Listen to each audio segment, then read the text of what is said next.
Pakistan Cricket Board Chairman Mohsin Naqvi has emphasized the need to keep politics and cricket separate. This comes as the country prepares to host the ICC Champions Trophy tournament in February. However, a dispute has emerged with the Board of Control for Cricket in India, refusing to send its team to Pakistan. In other news, senior journalist Matiullah Jan has been released from Adiala jail after an Islamabad anti-terrorism court granted him bail in a terrorism and narcotics case. Jan was arrested earlier this week, sparking widespread condemnation from rights groups and the journalism fraternity. Meanwhile, Information Minister Ataullah Tarar has denied claims that a protester was killed during the recent PTI protests in Islamabad. Tarar claimed that the man in question was injured, but completely fine, and that propaganda was being spread about his death. The minister also reiterated that no live ammunition was used by security forces during the protest. Lastly, the Pakistan Telecommunications Authority has announced an extension to the deadline for registering virtual private networks or VPNs. The move comes after widespread criticism of the government's attempts to restrict VPN usage in the country.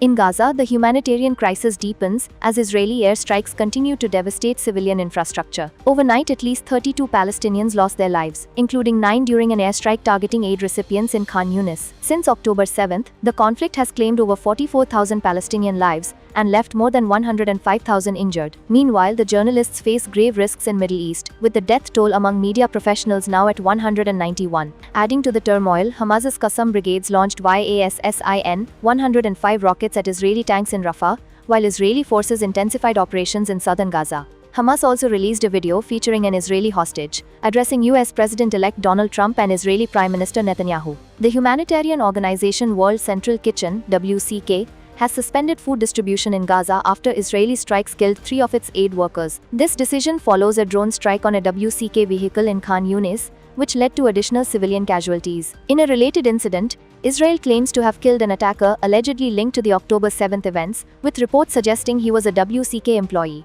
In Lebanon, tensions escalate as Israeli airstrikes reportedly killed nearly 4,000 people since the onset of hostilities. Israel defends its recent strikes as necessary to counter Hezbollah's alleged ceasefire violations, claiming to have targeted militants preparing weapons. However, despite Hezbollah's adherence to the ceasefire, Israeli bombardments continue to provoke fears of broader conflict along the border. Stay with us for the latest developments as the humanitarian and military crises unfold.